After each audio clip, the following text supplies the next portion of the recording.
Hello and welcome to Racing in Queensland. I'm your host, Jesse McDonald, my co-host, Paul Knight. Welcome, Paul. Lovely to be here, Jess. How are you this week, mate? Yeah, not too bad.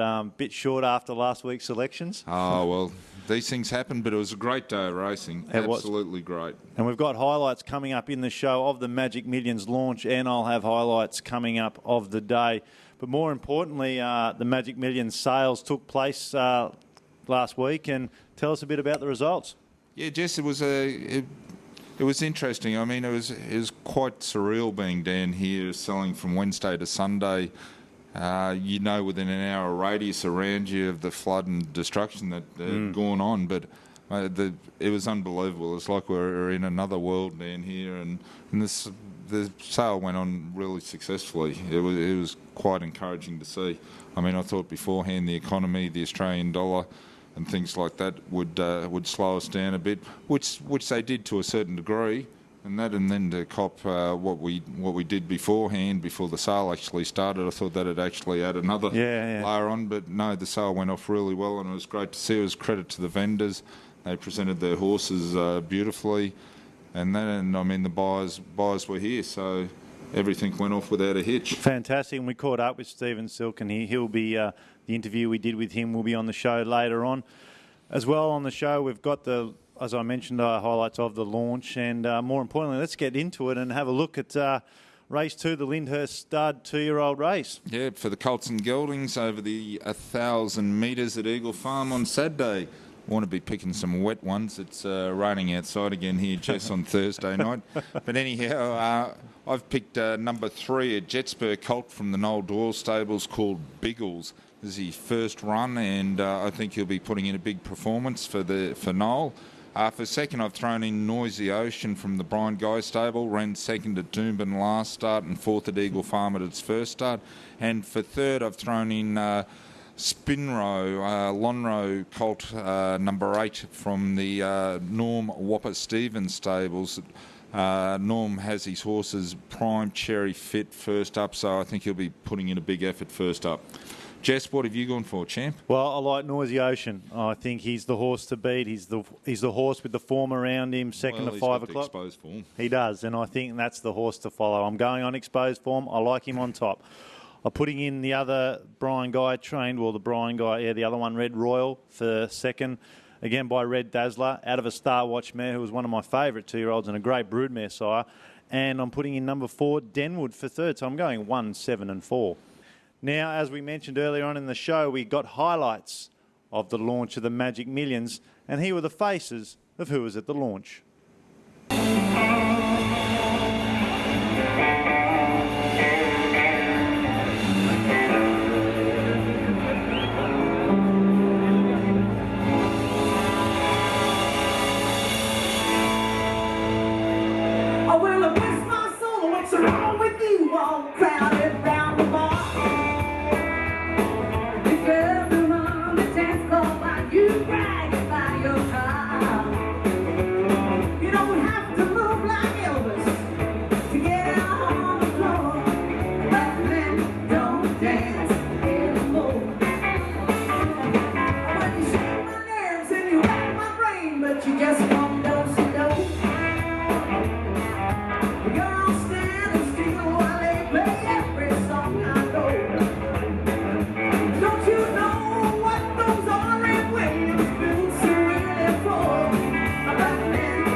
Well, what an interesting insight that was at the Millions launch, and it was a good night. It was a good night for those that attended. I'm sure you had a good time there, Jess. I heard you had a bit of a headache, and that's why you didn't front up. No, exactly.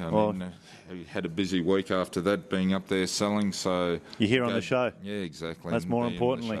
Race 4. What do you like? Yep, the brc.com.au open handicap over the mile at the farm. I've picked number 1. I've picked number 4, Jazz Hart from the Brian Guy stable. Been knocking at the door. Just didn't probably the Gold Coast track didn't suit him on Magic Millions Saturday, so I'd be tipping him for first. Second, I've thrown in Rightson from the Barry Baldwin stable, and for third from Bruce Hill stable, Sermon. So that's 4, 2, and 6. Jess, well, you don't agree with me as usual. I don't think I've got. What do you got? You haven't even got one of those numbers, have you? I've got Jazz Hart in for third, but I like Tuscany View here, the 7.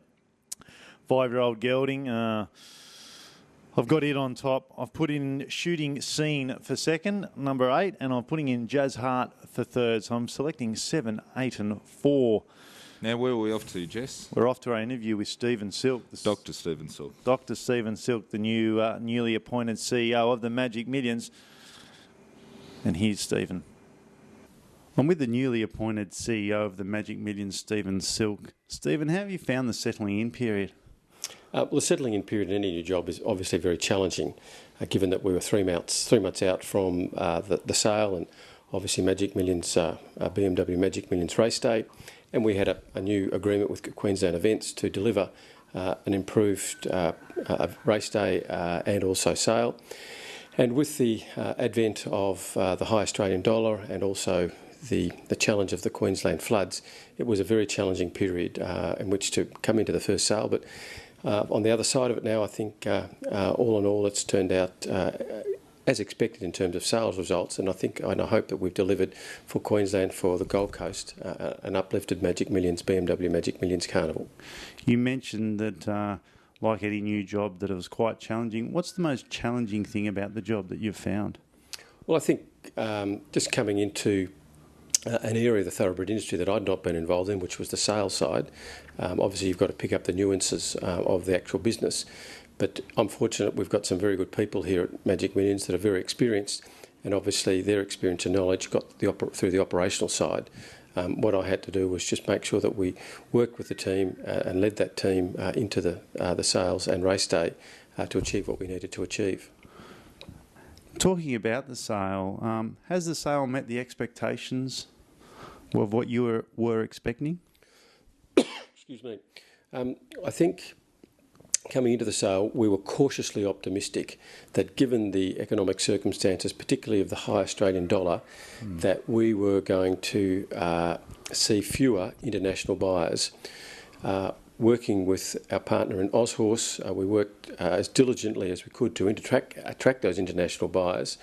But by and large, when we look at the actual results, the high Australian dollar did have an impact on the attendance of the internationals.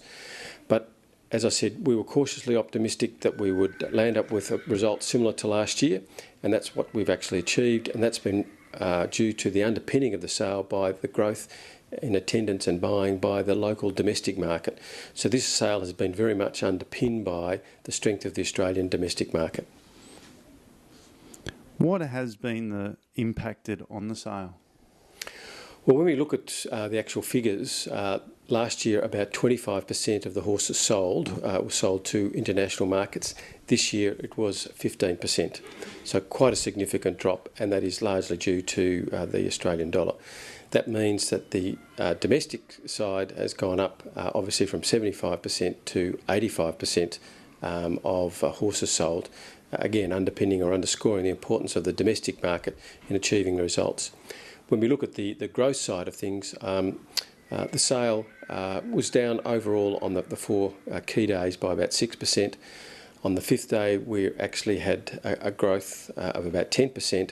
But if we look overall for the first 5 sessions, the sale was roughly down just under 5%, which was in line with the expectations that we had cautiously optimistically had coming into this sale. The floods had a huge impact on the Queensland industry. How did the Magic Millions respond to that? Well, certainly the floods had a devastating impact on Queensland, and as we were right in the middle when the floods were occurring, it was amazing to see how the thoroughbred industries from the breeding, the racing side, the supply side, responded to an appeal very late in the piece, just before the sale started, we looked out to all of our participants to raise a magic million. And we were just overwhelmed with the support of Ozhorse, with the support of breeders, with the support of suppliers. We raised just over $385,000 through stallion nomination auctions. We raised $243,000 through a silent auction with feed companies, with trainers, all donating something to that auction. And then we had BMW Australia with a BMW M3 convertible being auctioned. We raised just over $900,000 as a contribution to the Premier's flood appeal. It was a wonderful effort to see how much the thoroughbred industries were prepared to give in very difficult circumstances, and it really does make you feel proud of the industry that we're involved in, that they really reached out for the people of Queensland affected by the floods. Well, look, it sounds like the great Australian spirit came to the fore, and what a marvellous effort and a fantastic effort from the breeders and the whole racing industry. Stephen Silk, thank you for your time. Thank you. It was a nice interview with Stephen Silk there, the new CEO of the Millions, and it was good to see, like you mentioned earlier on in the show, that the sale's been successful. Well, even though it had some major challenges to overcome over the sale, it was still quite successful, you'd say? It was. Fantastic. Let's move on to race 7. Race 7, yep, we're on to the Ambassador Travel Open Handicap, 1,200 metres. The sprinters this time we're into. I've tipped number 1, Burdekin Blues. Very good horse, and that, I mean, in this field he's carrying the 61. I don't think that'll be a problem. I do. The only thing I think will be a problem is the barrier. Big problem, 17. He's drawn out in the car park. He has drawn out in the car park, but I think he'll be fine. And that, I mean, down here at the coast in the Bat Out of Hell probably was bit too heavy for him under the 61, but previously at Doomben, the start before, he only got nutted on the line under the 61. Yeah. So, I mean, he is a quality horse. He is a quality. There's no doubt about that. For second, I've thrown in the Alan Bailey Train. He loves the track. Yeah, he does love the track. 5 wins from 7 starts. Yeah. For second, I've thrown in number 13, Cornwall Park from Alan Bailey's stable. For third, I've thrown in number 15, Zahas Pride, trained by Michael Nolan up there at Toowoomba. Well, now it's good that the Toowoomba crew can get down to Brisbane now after the floods. Well, I'm going completely left field here. As you do. I'm going for number 18, Jewel Chamber. Pending it gets a start, I'm still unsure, but I do like this show a heart mare. From the Rex Lip stable at Toowoomba, it's on the limit, and it's drawn the 3. I think its form's good. It likes the distance, likes the track, and I've put it on top. I'm putting in 1 just above it, number 17, Tisani Boy for second. Again, likes the track, likes the distance. It's drawn the 1. So I've got barriers 1 and 3, and I like it for second. And I'm putting in number 11, Red Sphere, for third. So if this trifecta does land, it's going to pay an absolute mozza. So I'm tipping 18, 17 and 11.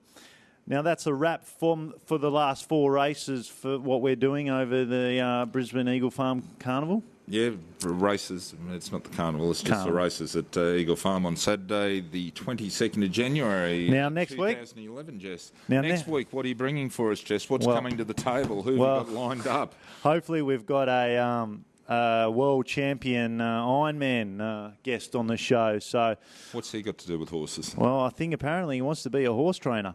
So, yeah, it's going to be interesting to see if it's not confirmed. It's not confirmed, but definitely one that I'm sure the ladies will be very interested to watch. If they're not interested in watching us. Now, as well, the Battle for Breakfast Creek is also on the agenda. And I mean, there's nothing further on there. But all in all, it's been a successful Magic Millions. Yeah, it has, Jess. It's been great. The weather held out from the Wednesday that we started selling until we finished selling yesterday. So it has been good. The race day was well supported. Great crowd there. The Gold Coast Turf Club did a magnificent job. Steve Andrews over there must be congratulated. He turned the track out in pristine order. He did. Given the conditions he had to work in. So hats off to him. Fantastic. Well, that's another episode of Racing in Queensland. I'm a fan of the White Zinc. Thanks for joining us. Bye for now.